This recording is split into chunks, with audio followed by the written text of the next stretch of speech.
Hi everyone, welcome to Train Forever. I'm Andrew Barr, and today we're talking about workout length, specifically how long should your workout be.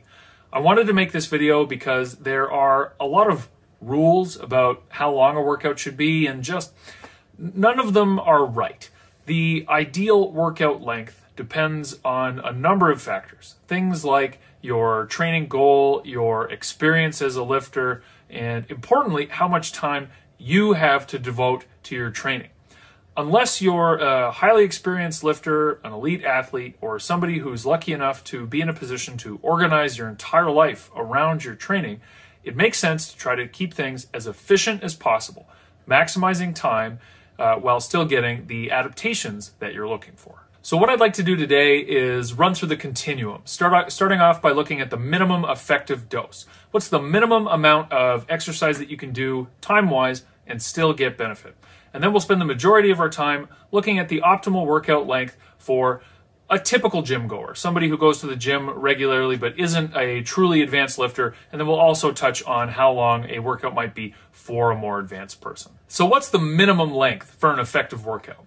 Well, this is an interesting question to answer, because if we're talking about the minimum, then what we're really doing is comparing that to no exercise. And the thing about no exercise is that not only does it provide no health benefits, it's actively harmful. It is actively detrimental to your health.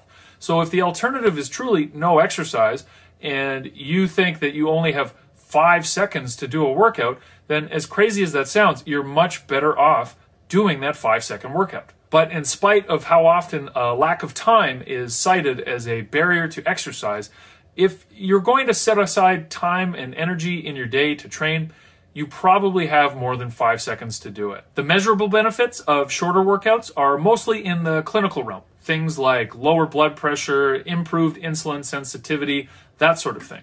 Research has shown that just 2 minutes of cycling intervals done twice per week, that's right, 2 minutes of cycling intervals can significantly improve VO2 max, the single best measure of aerobic fitness. What's important to note is that although the duration in this scenario is quite short, the intensity is high. And something to bear in mind whenever we're having these discussions about what's the optimal workout length or intensity or total weekly training volume is that these factors can't be considered in isolation. Most people would agree that more intense activities are going to provide more benefit in less time. If you're finding this content useful and informative, go ahead and give me a like and make sure you hit that subscribe button so you never miss another training tip. I'll be putting out a new video each week to help you get the most out of your training sessions. Thanks so much. I really appreciate your support. There are many other examples where relatively small amounts of activity provide real benefits. When we look at physical activity guidelines, what is recommended universally is accumulating 150 minutes per week of moderate to vigorous physical activity. Notably, it's recommended to accumulate this physical activity in bouts of 10 minutes or more. Something else that's important to highlight is that walking is not only included, it is often the go-to activity when this is being researched. And these guidelines have been about as well researched as anything else. 10 minutes doesn't sound like much, but consider the following scenario. And don't actually try this, because not only is it needlessly risky, but it's super intense and would be unpleasant. So we're considering a 10-minute workout. What if you were to do one set of as many push-ups as you could? Your absolute max, you go to total failure. But again, just one set. For some people, that might be 5 or 10 push-ups. But even if it's 100, that's still only going to take about 2 minutes. So after you do that set, you're going to be tired. Blood is pumping through your upper body. Take 1 minute to kind of relax, regroup, recover, and then get up and start running. Not at an all-out sprint, but a hard run. About as hard as you would run if you were doing an 800-meter run. And run at that pace until you can't run anymore. That will probably take, depending on your fitness level, somewhere between 2 and 5 minutes. And at the end of that, you will be completely gassed. Now, is this the greatest workout in the world? No, of course not. But it's less than 10 minutes, and we're ticking a lot of boxes. You would probably get some upper body hypertrophy from the push-ups, assuming that you're doing this workout a couple of times per week over a long period of time. You would certainly get improved aerobic power, as measured by VO2 max, or any other number of cardiovascular fitness markers would improve through the running. Improved energy system development, lactate clearance, all kinds of things. The point is that short duration workouts that really aren't very long at all can provide real benefits. Now let's talk about more typical workouts where you actually block off some time in your day to go to the gym and you have a decent chunk of time to devote to your training. How long should you train in that scenario? Before we get into specifics, I want to emphasize that an important consideration, oftentimes the most important consideration, is how much time you have to devote to your training. We've already established that 2 minutes of vigorous activity can provide measurable physical benefits. So if 2 minutes can do something, of course 20 to 30 minutes can do something. And if that's all the time you have, that's fine. Take advantage of the time that you have. Make the most of it. The point is that these rules about how long a workout needs to be, they're arbitrary. They're not based on anything. Leave a comment and let me know if you agree or if you disagree or if you have your own thoughts on how long an ideal workout should be, or if you just have a question about training. I'll answer everyone. But when you really look at the time involved in a typical gym workout, we find that most people really do have about an hour or so to devote to their training. What's important is to consider how a person actually goes about blocking off the time and committing to getting a workout done. If we zoom out and look beyond the actual exercise component, you see that a typical person is going to have to decide to work out. They're going to have to pick a time in their day that fits. They'll have to pack their gym bag. Maybe there's a commute to the gym. Oftentimes there is. And then there's change room time. You've got to shower afterwards. The whole process can actually end up taking a pretty significant chunk of time. And the point I'm making is that adding or subtracting 10 or 15 minutes of exercise time may not make a meaningful impact on the amount of time and effort required to do the workout. Most people work out for about an hour. As a career trainer, 1 hour is my reference point because that's the industry standard. But there's nothing magical or special about a 60-minute workout. What I'd like to do now is look at the various components that make up an effective training session and examine them from the shorter length of time that they might take to the longer length of time that they might take, and make some comments about why we might choose to make a certain section shorter and make a certain section longer. And what we're going to see is that there are very good reasons why a workout might be 30 minutes, and there are good reasons why a workout might be in that 90-minute to 2-hour range some of the time. The point is, as long as you're making these decisions deliberately and your workout length is based on tangible factors like your training goals, your training phase, your skill level and experience as a lifter, and of course, how much time you have to devote to your training, then there is really no right or wrong way to go about it. Just some guiding principles. Let's start by looking at the warm-up. A good warm-up is going to take between 5 and 15 minutes. Whenever I work out in a commercial gym, I'm always amazed at how many people entirely skip the warm-up. And on some level, I get it. You got to the gym, you're excited to get into your workout, and maybe the idea of injury prevention isn't that interesting to you. It probably should be, but I know that for a lot of people it isn't. But consider this. The warm-up is one of the most effective performance enhancers that you have available to you. If you do a good warm-up that includes things like muscle activation exercises, that gets your heart rate up and some blood flow, that stimulates your nervous system with explosive movements, you are going to perform better and lift more weight in your main lifts and the main focus of your program. I guarantee it. If that's not enough incentive for you to take that time and get yourself warm, well, then I don't know what to tell you. One thing that you'll notice as we work through these sections is that the proposed length of some of the sections will be 0 minutes, meaning that that particular activity is negotiable. It might not make its way into your workout that day. This is not the case for the warm-up. You need to warm up. Reasons why you might need a longer warm-up are if you're older, if it's very cold outside, or if you're doing very heavy lifting, like if you're in a strength phase or a max strength phase. Which brings us to the next workout section, one that you may or may not do, and that is ramp-up sets. Ramp-up sets take between 5 to 10 minutes to do.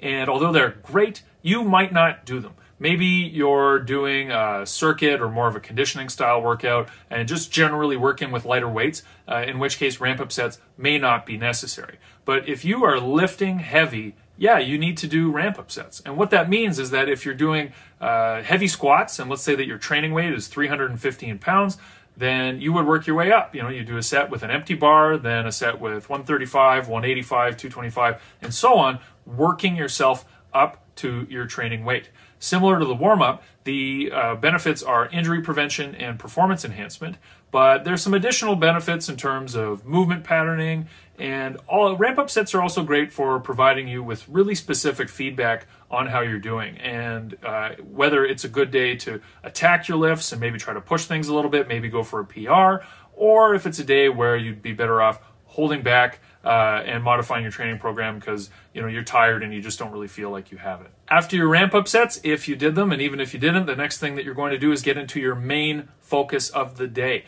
Once you've completed warming yourself up, it makes sense to put your energy into the thing that you have determined based on training phase and goals that is the most important thing. You're going to want to do that first when you are the least fatigued and the most ready. If you're focused on strength, this is most likely going to be multiple sets of 1 or 2 exercises, and given the nature of strength training, you need to take longer rest breaks. They easily 2 to 3 minutes. When you factor that in with the multiple sets, this portion of your training is easily going to take the most amount of time.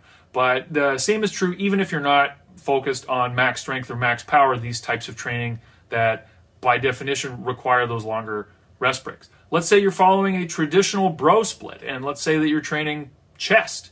Well, doing chest, doing the 3 or 4 exercises, multiple sets of each that target the chest, that's going to take up most of the time of your training day. Next, after your main focus, you're going to get into your accessory work, and that is most likely going to take somewhere between 0 and 30 minutes. And what I mean by 0 is, sometimes you're not going to do any accessory work.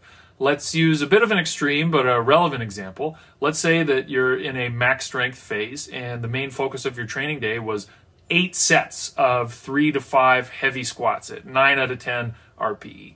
Well, if you do that, you're probably basically out of juice after that, and you're not going to have a lot of energy to devote to doing high quality work. And you'd be best off just wrapping it up, maybe doing some kind of a cool down and leaving it at that.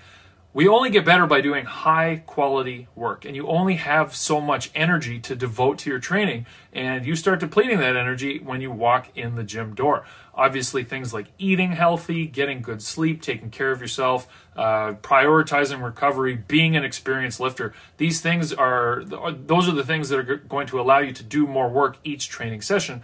But the fundamental rule that everybody only has so much energy to put into an individual workout still applies. And for that reason, there are instances where accessory work isn't necessary or even a good idea. But let's say you took a more moderate approach with your main focus of the day. In this case, it would make sense to put some time and energy into accessory work. Let's say you were a little bit more moderate with those squats and did 3 to 4 sets at a lower intensity. Well, you would probably be well served to do some accessory exercises like lunges or step-ups or leg curls.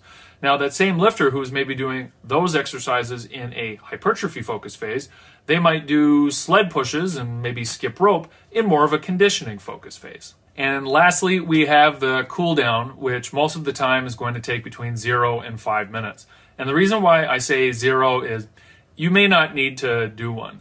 There isn't any conclusive evidence that a cool down really moves the needle on injury prevention. The benefits of doing a cool down are more around accelerating recovery. Things like deep breathing, positional breathing, these can stimulate parasympathetic nervous activity, which starts to drive those post-workout recovery processes. And there can be something to that. But this isn't the only way to put yourself into a parasympathetic state. Eating something actually basically achieves the same effect, but there are instances where taking those few minutes to calm things down can be a good idea. If you're working out at night, it can certainly help. And some people just find that they have a difficult time kind of coming down after a hard workout. And for those folks, I would absolutely not hesitate to recommend doing some form of a formal cool down. But it's not required, and contrary to popular belief, it doesn't really have a significant effect on injury prevention. Now, if you go back and look over the numbers that we just reviewed, if you add them all up, on the lower end of the range, we've got 30 minutes, and at the higher end of the range, we've got 90 minutes, and I would say that's about right for most people. Using some of our earlier discussion points, if you're going to put in the effort to pack a gym bag and go to the gym, it makes sense to spend about at least 30 minutes there. And at the other end of the spectrum, 90 minutes is probably enough to get in all the work that you need to. If you find that your workouts are going up and above 2 hours all the time, do a time audit. Time your rest breaks and make sure that you're not spending too much time talking to your friends or scrolling through your phone. And if that's not it, you might be doing workouts that are longer than they need to be. Some people who are elite lifters and who have organized their lives around their training may spend more time than this in the gym, sure. And at certain points in their training career and in their program, they might have to. But that doesn't mean, as a blanket rule, that more is better. Exercise is great, training is great, but at the end of the day, it is a stressor, and you get better by recovering from that stressor. And even though exercise is one of the best, if not the best things that you can do for your body, there's a wear and tear aspect to be considered as well. You know, it does put wear and tear on your joints. If you can get the adaptations that you want in less time, that's the right approach. Doing more for the sake of doing more is not hardcore, it's stupid. I hope you thought today's video was useful, and if you did, please give me a like and make sure you hit that subscribe button so you never miss another training tip. I'll be putting out a new video each week to help you get the most out of your training sessions. If you head to the description, you can get my free guide to core strength, and you can also get one of my, or both of my 2 12-week training programs made specifically for beginners, one that could be done at home and one that could be done in the gym. You can also find information about my online coaching programs too. Thanks so much for watching. We'll see you next week.